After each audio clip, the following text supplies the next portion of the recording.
Now, there was another element to George Washington's character, though, that I think is really important when you look at him as an entrepreneur.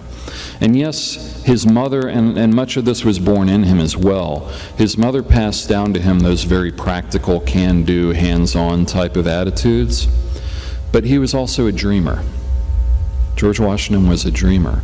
And where he got that dream from was his older half-brother, Lawrence Washington, who became a mentor for George. Lawrence Washington was kind of a ne'er-do-well in a lot of ways. He was a terrible businessman. He lost lots of money. He speculated, he gambled, he frittered away much of his inheritance, and when he died, his estate was an absolute mess. It drove George crazy because he had to take over the executorship of it. But Lawrence Washington was really into dreaming about things you can do, what can happen far into the future.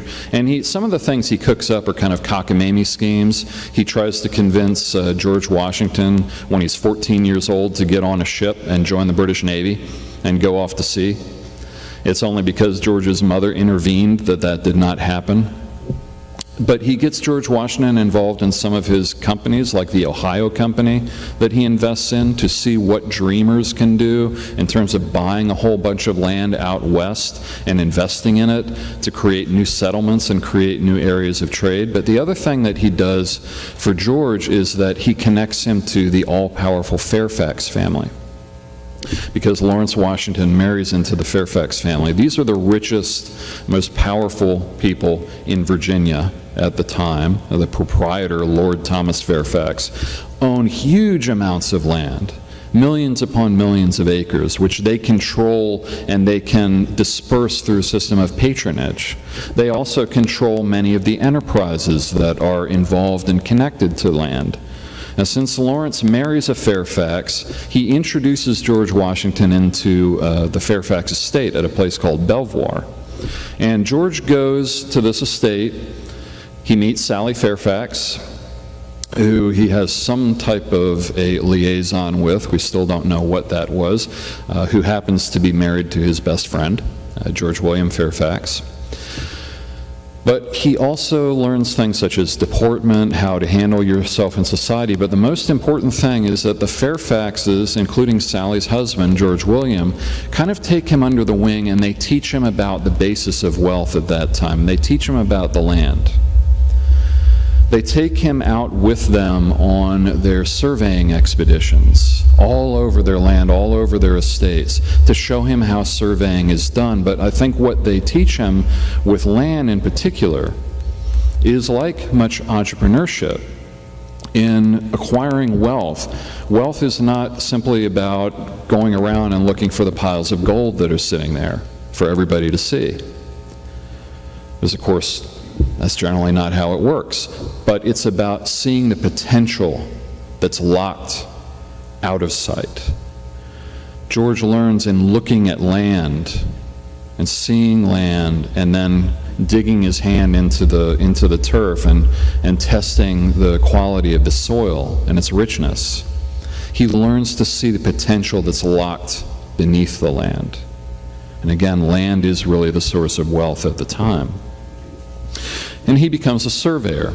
There's a lot I could say about that, but suffice to say that with surveying, this is his first teenage job. For most of us, and certainly for me, your first teenage job is another variety of hell. It was for me. For George, it was an excellent teenage job, not only because of the money he earned, and he earned a fairly substantial amount of money from it, and how to invest that money. He invests it. He squanders a little bit with gambling. George did like to gamble. He liked to play cards. He liked to play billiards, and somebody really needs to paint some paintings of him doing that. All the paintings that we have of him, he's looking so noble and serious all the time. We need to get paintings of him in his more frivolous activities, because he was not a good card player, and he was not a good billiard player, and he kept losing money at it, but he kept doing it anyway.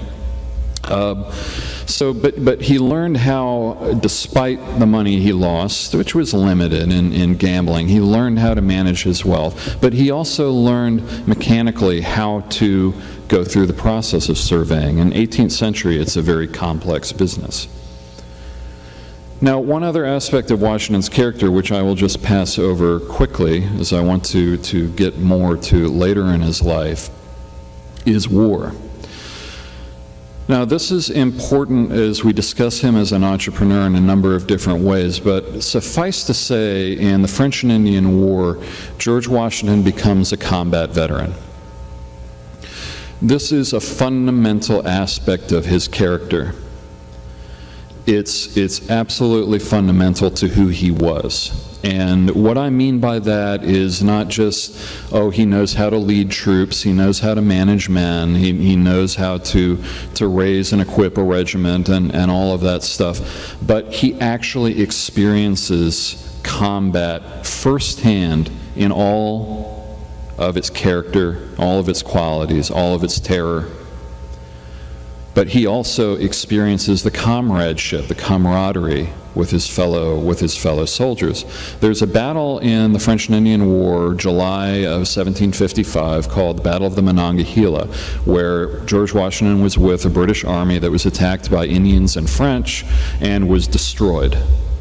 At the end of that battle, and George Washington had bullets going through his coat, he was the only unwounded officer on that field, and he was responsible for leading a shattered army off the field through the woods.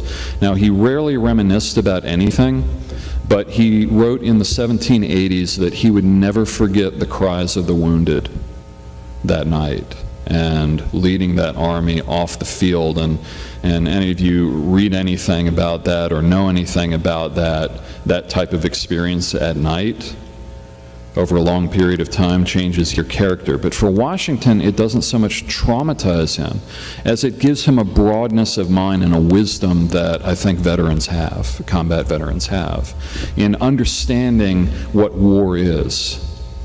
And I'll get back to that in a moment, because it actually is pertinent to his economic leadership of the country.